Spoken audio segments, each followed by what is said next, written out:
السلام علیکم ناظرین، کیا حال ہے؟ میں امید کرتا ہوں وہ لوگ خیر عافیت سے ہوں گے، آپ لوگوں کی عافیت خیری مطلوب ہے۔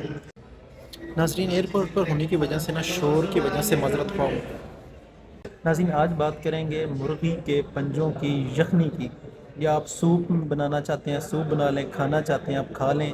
آپ کو بتاؤں گا کون لوگ کھا سکتے ہیں اور کون لوگ بالکل نہیں کھا سکتے، اور کھانے چاہیے یا نہیں کھانے چاہیے۔ اچھا ناظرین، پہلے تو میں آپ کو بتاؤں کہ کھانے چاہیے، بہت ضروری ہیں۔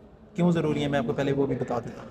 پہلے تو میں آپ کو کہوں گا ایک سستا سورس آف پروٹین ہے، یعنی کہ جو گوشت اگر آپ افورڈ نہیں کر سکتے تو آپ یہ کھا سکتے ہیں۔ بیف ہے، چکن ہے، تقریباً 100 میں سے 25 گرام پروٹین ہوتا ہے، تو اس میں تقریباً 100 میں سے 18 گرام پروٹین اس کے اندر بھی موجود ہوتا ہے۔ اچھا، اب آ جاتے ہیں، آپ نے بہت سی باتیں سنی ہوں گی، لوگ جو ہیں وہ بکرے کی، مرغے کی کلیجی کھاتے ہیں، جی کلیجہ مضبوط ہوگا، دماغ کھاتے ہیں، مغز، یعنی کہ اس سے دماغ مضبوط ہوگا۔ تو یہ ساری ان چیزوں میں کوئی حقیقت نہیں، لیکن میں آپ کو بتاؤں جو مرغی کے آپ پنجے کھاتے ہیں تو میں آپ کو بتاؤں اسی طرح آپ کے گھٹنے اور جوڑ بالکل مضبوط ہوتے ہیں۔ یہ صرف میں پنجوں کے حوالے سے کہہ رہا ہوں، یعنی کہ ان کے جوڑ مضبوط ہوں گے، آپ کی ہڈیاں مضبوط ہوں گی، جس طرح وہ ہوتے ہیں بالکل اسی طرح ان کا ایفیکٹ آتا ہے۔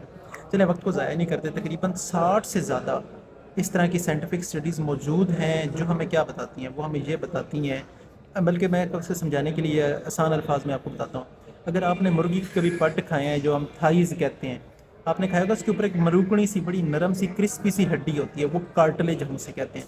جس ٹائم وہ ڈیمیج ہو جاتی ہے پھر آپ کے جوڑوں میں درد ہونا شروع ہو جاتی ہے، آپ کے درد جوڑ ہوتے ہیں اور پھر وہ ہڈیاں آپس میں ایسے ٹکرانا شروع ہو جاتی ہیں۔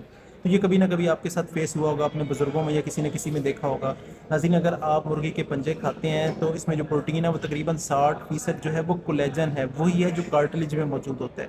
تو وہ کیا کرتا ہے ناظرین؟ وہ یہ کرتا ہے کہ جو کارٹلیج ڈیمیج ہو رہا ہوتا ہے، یعنی کہ یہ مروکڑی ہڈی گھٹنوں کے درمیان ڈیمیج ہو رہی ہوتی ہے، جو آپ چلتے ہیں تو آپ کے گھٹنوں میں درد ہو رہی ہوتی ہے، بزرگوں کو ہو رہی ہوتی ہے، یہ اسے ریپیئر کرنا شروع کر دیتا ہے، یعنی کہ جو ٹوٹ رہی تھی یہ اسے دوبارہ ریپیئر کرتا ہے، اسے جوڑنا شروع کر دیتا ہے، اور اس میں جو باریک باریک کمپوننٹس ہوتے ہیں یہ وہ بھی بنانا شروع کر دیتا ہے۔ یعنی کہ اگر ڈیمیج ہو رہی تھی رک بھی جائے گی اور ٹھیک بھی ہونا شروع ہو جائے گی، اور اگر پہلے ٹھیک ہے اور آپ لیتے ہیں تو کیا ہوگا کہ یہ آپ کی ہڈیوں کو مضبوط کرے گی، زیادہ ڈینس کرے گی، یعنی کہ زیادہ پختہ کرے گی اور زیادہ مضبوط کرے گی، وزنی بنائے گی۔ یہ اس کا دوسرا فائدہ ہے۔ اور تیسرا میں آپ کو بتاؤں جو آپ کی سکن ہے، یہ اس کے اندر بھی کولیجن موجود ہوتا ہے، تو اس کا کیا رسپانس آئے گا ناظرین؟ اس کا یہ رسپانس آئے گا کہ آپ کے جو رنکلز آ رہے ہوتے ہیں، بڑھاپے کے سائن آ رہے ہوتے ہیں، یہ انہیں بھی روکنا شروع کر دیتی ہے۔ کلیئر ہوگی بات؟ یعنی کہ آپ کے جوڑوں کو، ہڈیوں کو مضبوط کرے گی، اگر ڈیمیج ہیں تو انہیں ریپیئر بھی کرے گی، ورنہ ایسی کوئی چیز نہیں جو چیز کو ریپیئر بھی کرے، یہ ریپیئر بھی کرتی ہے، ڈیمیج ہونے سے بھی روکتی ہے۔ ناظرین، دوسرے نمبر پہ آ جاتا ہے، میں آپ کو ایک اور بات بتاؤں ڈائبٹیز کے حوالے سے، شوگر پیشنٹ کے حوالے سے انہیں کھانا چاہیے، میں کہوں گا انہیں بہت ضروری ہے کھانا چاہیے۔ کیوں؟ یہ جو پروٹین آپ کو چکن کے پنجوں میں ملے گا، یہ کہیں نہیں مل رہا ہوتا، یہ جو چکن کے پنجوں میں ملے گا یہ ایک ایکٹیویٹ کرتا ہے ایک ہارمون کو، اس ہارمون کا کیا نام ہے؟ اس کا نام ہے گلوکاگون پیپٹائڈ 1، GLP-1۔ یہ ہارمون کیا کرتا ہے ناظرین؟ یہ وہ ہارمون ہے جو انسولین کی پروڈکشن کو انیشیٹ کرتا ہے، انہانس کرتا ہے، یعنی کہ انسولین پیدا ہونا شروع ہو جائے گی۔ یعنی کہ اگر پہلے انسولین کم ہے، آپ ڈائبیٹک ہیں، تو یہ انسولین کو انکریز کرے گا، انسولین کو پیدا کرنا شروع کر دیتا ہے۔ یہ گلوکاگون پیپٹائڈ جو ہے یہ سٹیمولیٹ کرتا ہے اس چیز کو کہ ایکٹیویٹ ہو جاتی ہے، انسولین زیادہ پروڈیوس ہونا شروع ہو جاتی ہے۔ نیکسٹ ناظرین کیا چیز آ جاتی ہے؟ جو پریگنینسی کے اندر بچوں کے برتھ ڈیفیکٹس آنا شروع ہو جاتے ہیں، اس کے اندر جو فولیٹ موجود ہے وہ اس چیز کو روکتا ہے، یعنی کہ پریگنینسی کے درمیان کسی قسم کا کوئی مسئلہ نہ آئے، کوئی جو بچوں کی پیچیدگیاں آ رہی ہوتی ہیں، برتھ ڈیفیکٹس آ رہے ہوتے ہیں، کوئی بچوں کو پرابلم آ رہی ہوتی ہے پریگنینسی میں، یہ وہ اسے ہونے سے روکتا ہے۔ اب آ جاتے ہیں ناظرین کہ کیا یہ کولیسٹرول والے بندوں کو کھانا چاہیے یا نہیں کھانا چاہیے؟ تو ناظرین میں آپ کو بتاؤں یہ بالکل غلط العام ہے کہ یہ کولیسٹرول کو انکریز کرتا ہے، یہ کولیسٹرول کو انکریز نہیں کرتا۔ نارملی ہمیں کتنا کولیسٹرول چاہیے ہوتا ہے؟ دن میں تقریباً 300 ملی گرام، 1000 ملی گرام کا 1 گرام بنتا ہے۔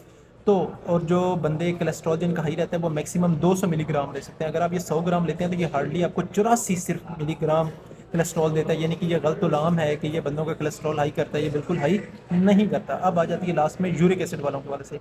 ہاں، تو میں آپ کو کہوں گا کہ یورک ایسڈ والے لوگ یہ نہیں کھا سکتے کیونکہ اس میں پیورین ہوتا ہے۔ جو پیورین ہے یہ کیا کرتا ہے کہ یہ آپ کے یورک ایسڈ کو انکریز کرتا ہے، تو اگر آپ کو یورک ایسڈ کا مسئلہ ہے تو آپ یہ بالکل نہ کھائیں۔ ناظرین، ان شارٹ سمری کیا ہے کہ جوڑوں کو مضبوط کرے گا، ڈائبٹیز کو روکے گا، اگر جوڑوں میں درد رہتی ہے تو اسے ٹھیک کرے گا، ہڈیوں کو مضبوط بھی کرے گا، اور برتھ ڈیفیکٹ سے بھی بچوں کو بچائے گا۔ ناظرین، میں امید کرتا ہوں آج کا سیشن نہایت مزیدار ہوگا۔ کسی قسم کا کوئی سوال ہو تو کمنٹ باکس میں پوچھ سکتے ہیں۔ آپ نے اس سمجھ کو اجازت دیں۔ اللہ حافظ۔